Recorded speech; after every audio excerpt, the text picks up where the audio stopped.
مفتی طارق مسعود special. سب سے زیادہ اہم آرڈر کس کا دیا ہے قرآن میں؟ نماز کا۔ پھر ہم پوچھیں اللہ اگر میں چھوڑ دوں کوئی بات نہیں، اللہ غفور رحیم ہے۔ نہیں بھائی، غلط، غفور رحیم کو غلط جگہ فٹ کر رہے ہو۔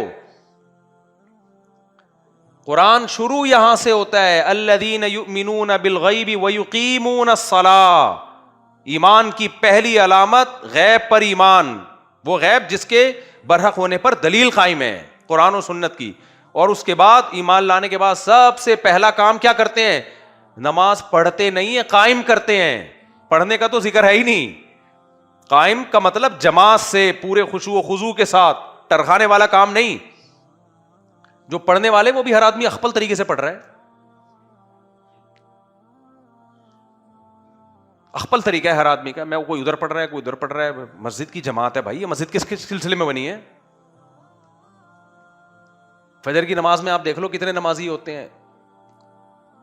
ابھی جمعے میں جتنے نمازی ہیں، فجر میں بھی اصولی طور پر اتنے ہی ہونے چاہیے نا، لیکن آپ ان سب نماز سے پوچھو اللہ بہت غفور اور رحیم ہے، تو بھائی اللہ نے پھر فجر فرض کیوں کی ہے؟ اللہ نفل دیکھو، اشراق کی نماز اگر ساری دنیا نہ پڑھے کوئی عذاب آئے گا؟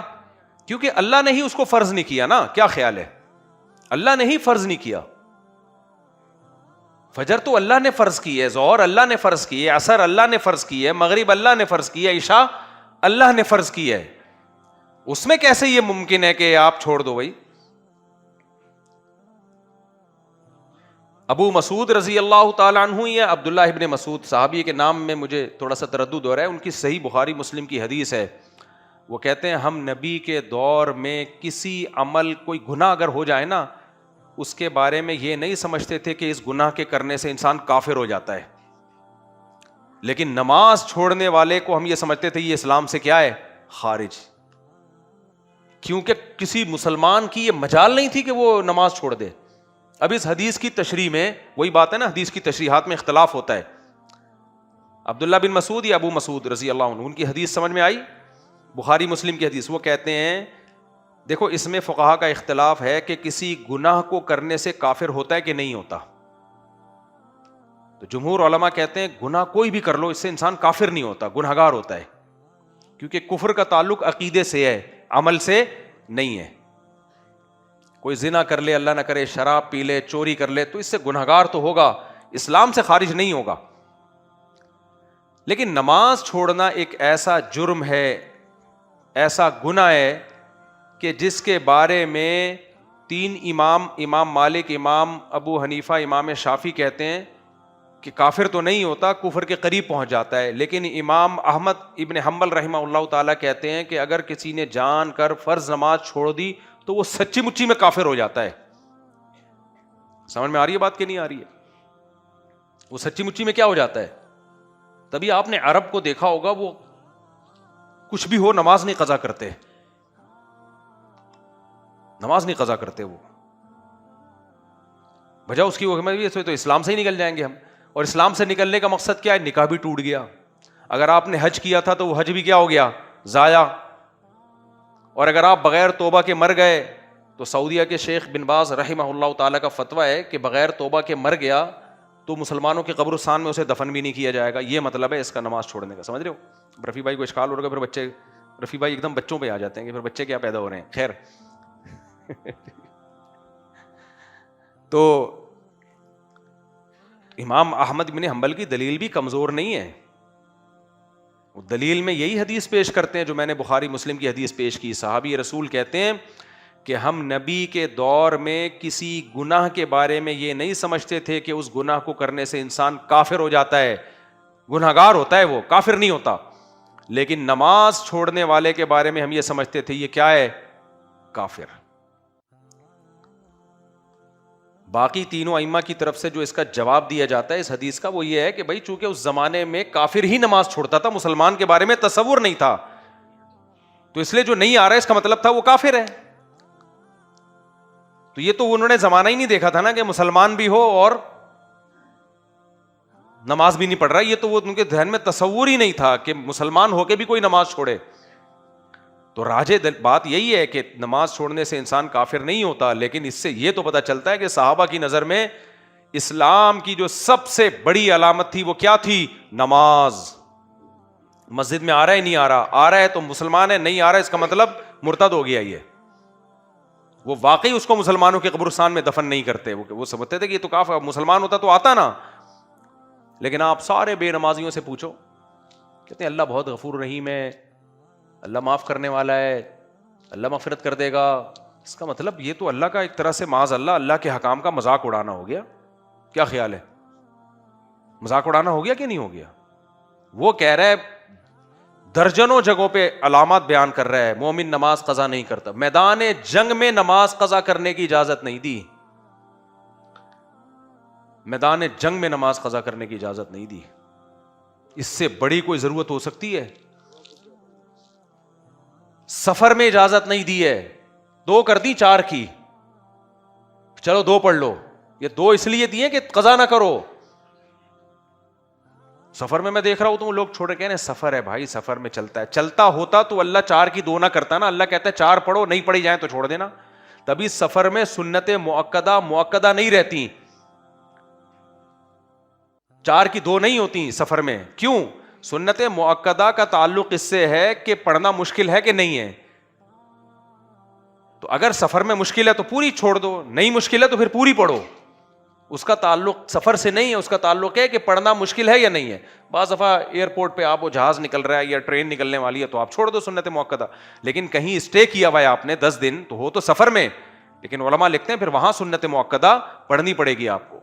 نبی سے جو سنتیں یا صحابہ سے جو سنتیں چھوڑنا سفر میں ثابت ہے وہ ٹریولنگ کے دوران, کیونکہ اس میں مشقت ہوتی ہے. اب لوگ کیا کر رہے ہوتے ہیں, 10 دن کہیں جا کے اسٹے کیا ہوا ہے, وہاں بھی سنتیں نہیں پڑھ رہے. بھائی یہاں تو مؤکدہ ہی ہیں یہاں, کیونکہ سفر سنتوں کا, اب میں فقہی اصطلاح استعمال کروں گا اس کے لیے کہ جو فرض نماز قصر کی جاتی ہے اس کا تعلق مشقت حکمیہ سے ہے, یعنی سفر سے ہے, چاہے مشقت ہو یا نہ ہو. لیکن سنت مؤکدہ کا تعلق سفر سے نہیں ہے, مشقت سے ہے. تو سفر میں مشقت چونکہ ہوتی ہے تو اس لیے نہیں پڑھو, لیکن کہیں اسٹے کیا ہوا ہے تو اب تھوڑی مشقت ہے. آپ 10 دن کے لیے چلے گئے اپنی نانی کے یہاں لاہور میں آپ اپنی نانی کے یہاں گئے ہوئے 10 دن کے لیے, بڑے آرام سے. نانی کے یہاں جا کے تو انسان انجوائے کرتا ہے نا. ہم تو بچپن میں جب عیاشی کے لیے نانی کے یہاں ہی جایا کرتے تھے. کہتے ہیں بچہ ددیال میں پٹتا ہے, ننیال میں بگڑتا ہے, کھاتا پیتا ہے. وہاں نانیوں کی طبیعت میں رحم کا مادہ زیادہ ہوتا ہے, دادیاں تھوڑی سی الگ اسٹائل کی ہوتی ہیں. تو اب نانی کے آپ گئے ہوئے ہو تو اس سے زیادہ ریلیکس کبھی ہو سکتے ہو؟ تو وہاں سنتیں پڑھنی پڑیں گی. فرض تو 2 ہی پڑھیں گے کیونکہ سفر سے تعلق ہے فرائض کا. سنت مؤکدہ کا اس سے تعلق نہیں ہے کہ سفر ہے یا حضر, اس کا اس سے تعلق ہے کہ آپ کے لیے پڑھنا آسان ہے تو پڑھ لو, مشکل ہے تو چھوڑ دو. تبھی اللہ نے سنتیں 4 کی 2 نہیں کی ہیں, اس لیے کہ اس کو پوری سنتیں چھوڑنے کی آپ کو اجازت دی ہے. فرض کو چونکہ چھوڑنے کی اجازت نہیں ہے اس لیے اللہ نے 4 کی 2 کر دی ہیں کہ یہ میں نے خود تمہیں سہولت دے دی ہے تاکہ چھوڑنے کا عذر نہ رہے. اور سنتیں جو 4 تھی وہ 4 ہی ہیں کیونکہ چھوڑنے کا عذر ہے تمہارے پاس. اگر مشقت ہے تو چھوڑ سکتے ہو اس کو. تم سمجھتے ہو گے نہیں سمجھتے؟ تو لیکن آپ جتنے بے نمازی ہیں آپ ان سے پوچھو, اللہ غفور رحیم ہے. بھائی تم یہ موقع نہیں ہے, یہ بولو یار بس اللہ سے ڈر لگتا ہے, دعا کرو اللہ نماز کی توفیق دے. ہم اپنے بڑوں سے سنا کرتے تھے کہ پہلے زمانے میں گاؤں دیہاتوں میں جو کبھی نماز نہیں پڑھتا تھا نا اس کا جنازہ نہیں پڑھایا جاتا تھا. پہلے یہ رواج تھا مسلمانوں میں کہ دیکھتے تھے نا جو نمازی ہے ہی نہیں, پڑھتا ہی نہیں ہے, تو جو علماء تھے وہ علاقے کے امام تھے وہ نماز نہیں پڑھاتے تھے, جنازہ یعنی اس کا. تو اسی طرح میرے بھائی اللہ تعالیٰ نے یہ جو میں نے آیت پڑھی نا, ظاہری گناہ کو بھی چھوڑ دو باطنی گناہوں کو بھی چھوڑ دو. کیوں؟ جو گناہ کما رہے ہیں سیجزون, ان قریب ان کو بدلہ دیا جائے گا. اور سب سے بڑا جرم شرک کے بعد کیا ہے؟ نماز قضا کرنا,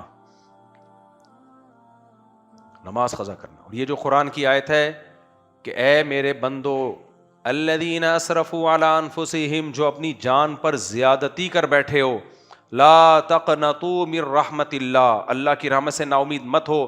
یہ ان لوگوں کے بارے میں جو توبہ کر رہے ہیں لیکن ماضی کی گناہ سوچ سوچ کے نا امید ہو رہے ہیں, جو چاہتے ہیں کہ آج ہم اپنی زندگی تبدیل کر دیں. کیونکہ اس آیت کا شان نزول یہی ہے کچھ کافر آئے نبی کے پاس کہ ہم نے تو اسلام کفر میں اتنے قتل کیے، اتنی بار زنا کیا، اب ہم اسلام قبول کر لیتے ہیں تو ہمارے تو اعمال میں اتنے گناہ ہیں، اتنے قتل ہیں، ان کا کیا ہوگا؟ تو اس پہ اللہ نے فرمایا آج تم اسلام قبول کر رہے ہو، توبہ کر رہے ہو تو اللہ کی رحمت سے مایوس مت ہو، ان اللہ یغفر الذنوب جمیعا، اللہ تمہارے پچھلے سارے گناہوں کو معاف کر دے گا۔ وَأَنِيبُوا إِلَىٰ رَبِّكُمْ، لیکن آج کے بعد اپنے رب کی طرف متوجہ ہو جاؤ۔ اسی طرح کوئی مسلمان بھی اگر توبہ کرتا ہے، کافر اسلام نہیں لا رہا بلکہ مسلمان ہے جو گناہوں کی زندگی میں گزری، اب وہ چاہ رہا ہے یو ٹرن لے لے، پلٹ جائے، تو شیطان مایوس کرتا ہے اب کیا کرے گا بھائی، اتنے سال تو نے برائیوں میں گزار دیے۔ تو اللہ کہتے ہیں نہ، جو جب بھی اللہ کے در پہ آ جائے، اللہ کا در موت سے پہلے کھلا ہوا ہے۔ جو توبہ کر کے زندگی بدلنا چاہے اس کے لیے اللہ ارحم الراحمین بھی ہے، غفور اور رحیم بھی ہے۔ جو چاہتا ہی نہیں ہے تو میرے بھائی پھر یہ کہنا کہ اللہ معاف کر دے گا، یہ بڑی جرت اور دلیری کی بات ہے۔ اللہ نے تو نہیں کہا کہ میں معاف کر دوں گا، کوئی اللہ کا ایسا کوئی ایگریمنٹ۔ یہودی کہا کرتے تھے اپنے بارے میں، یہودی کہتے تھے ہم جہنم میں جائیں گے نہیں، اگر گئے تو تھوڑے دن کے لیے جائیں گے، لن تمسن النار الا ایاما معدودہ، اول تو جائیں گے نہیں، گئے تو تھوڑے دن کے لیے۔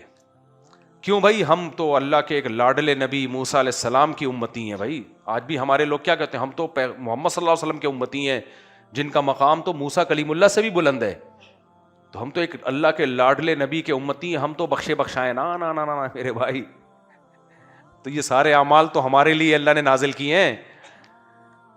تو یہودی اسی زعم میں آ گئے تھے کہ ہم تو اللہ کے لاڈلے قوم ہیں، اللہ نے ہمیں موسیٰ بھیجے، داؤد بھیجے، سلیمان بھیجے، زکریا علیہ، یعنی جو بنی اسرائیل کے پہلے جتنے پیغمبر ہیں، جتنے پیغمبر یہودیوں میں آئے اتنے تو کسی میں نہیں آئے۔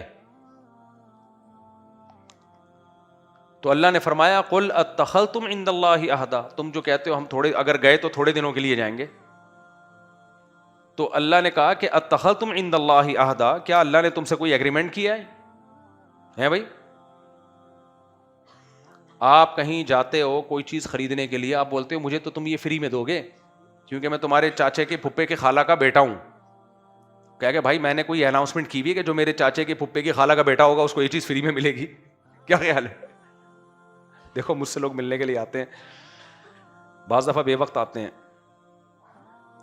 بے وقت آ کے پھر میں بہت زیادہ ڈسٹرب ہو جاتا ہوں سارے کاموں میں، تو کہتے ہیں میں جاپان سے آیا ہوں، اتنی دور سے آیا ہوں۔ تو میں کیا کہتا ہوں، بھائی میں نے کہا تھا آپ جاپان سے بغیر بتائے آ جاؤ۔ ایک بندہ جاپان سے آیا، ایک انگلستان سے آیا، ایک امریکہ سے آیا، اور سارا دن 10 بندے بھی آ گئے، تو تیرا کیا ہوگا کالیا؟ خود سوچو آپ۔ پھر میں ان کو کہتا ہوں میں نہیں مل سکتا، تو پھر وہ کہتے ہیں دیکھو بد اخلاق ہیں۔ میرے ساتھ تو یہی ہو رہا ہے، تو ٹائم لے کے آیا کرو بھائی۔ اچھا رفیع بھائی کہہ رہے ہیں ٹائم سے، رفیع بھائی کو یاد آیا کہ ٹائم ہو گیا ہے۔ ٹھیک ہے، اچھی بات ہے۔ تو بس جب بات کو میں سمیٹ کے ختم کرتا ہوں، دیکھو بھائی اللہ نے قرآن میں کہہ دیا ہے زانی کی سزا دنیا میں 100 کوڑے اور پتھروں سے مار کے اگر شادی شدہ ہے تو رجم۔ اگر غفور الرحیم کا مطلب یہ ہوتا کہ اللہ بس ہے ہی کچھ، تو پھر چور کا ہاتھ کاٹنے کا حکم ہوتا؟ اتنی سخت سزا پوری دنیا میں کسی مذہب میں چور کی ہے جتنی سخت سزا اسلام کی، اسلام دے رہا ہے۔ کیوں؟ اسلام کو چور سے نفرت بہت ہے، چور کے بارے میں اسلام کے دل میں ہمدردی نہیں ہے، اور چور سے نفرت نہیں ہے، اصل میں یہ چوری کو اسلام بہت بڑا جرم سمجھتا ہے، سمجھتے ہو؟ دیکھو 2 چیزیں انسان کے کیریکٹر کو خراب کرتی ہیں۔ کیریکٹر کی ڈیفینیشن کیا ہے؟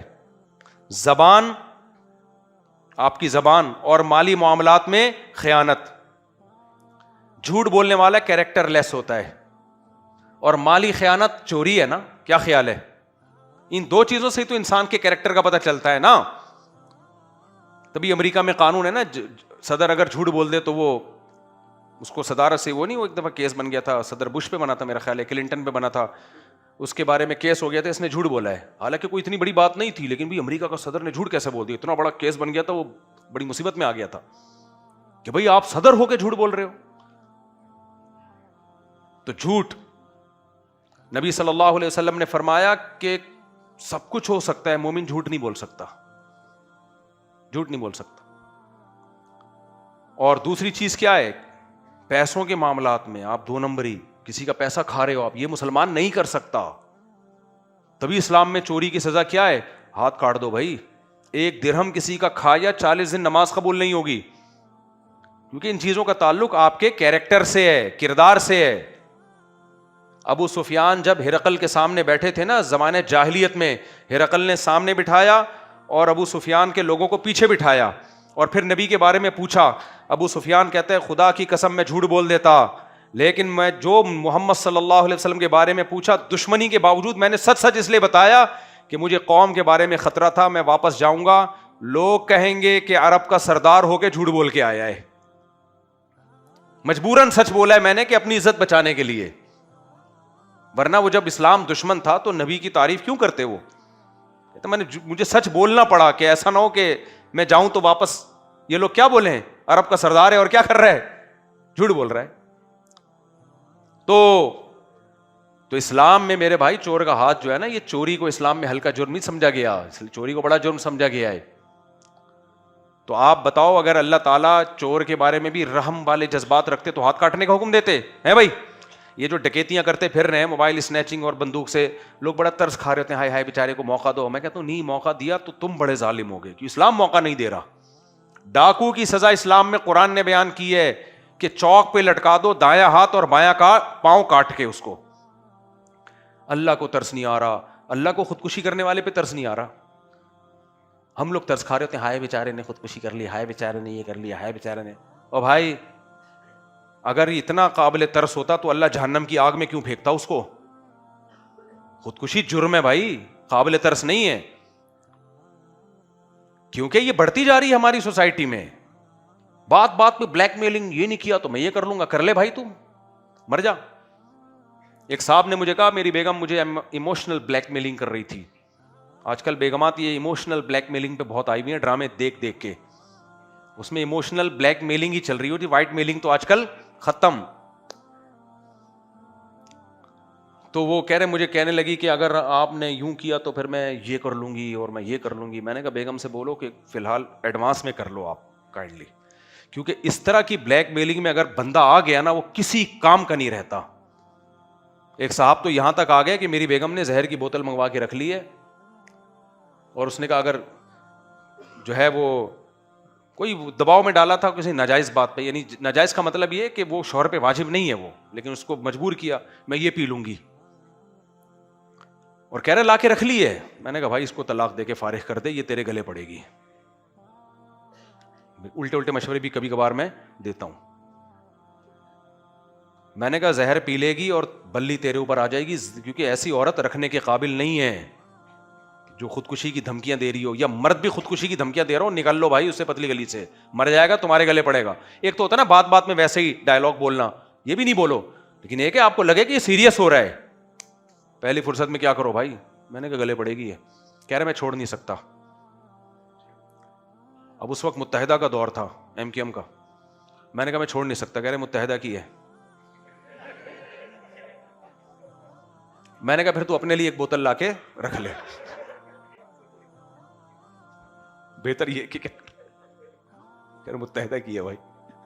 تو خیر, تو میرے بھائی جرم کو اچھا مت سمجھو. ہاں جو جرم چھوڑنا چاہتا ہے, یہ چھوڑنے کی کوشش میں لگا ہوا ہے, وہ قابل رحم ہے. کوئی گناہ ہو جاتا ہے, آپ کو عادت پڑ گئی ہے, جیسے شراب کی عادت پڑ گئی, چھوڑنے کی کوشش میں لگ گیا ہے, یہ بھی قابل رحم ہو سکتا ہے کہ چاہ رہا ہے چھوڑنا, تدبیر اختیار کر رہا ہے برائی سے بچ. جیسے میں کہتا ہوں جن کو عادت پڑ گئی کسی گناہ کی, چھوٹ نہیں رہا, تو جرمانہ رکھیں اپنے اوپر, کوئی سزا دیں اپنے آپ کو آہستہ آہستہ. تو یہ چاہ رہا ہے, تو جو اللہ کی طرف آنا چاہ رہا ہے, بھائی حدیث میں تو آتا ہے جو میری طرف چل کے آئے گا میں اس کی طرف دوڑ کے آؤں گا, یہ بھی قابل رحم ہے.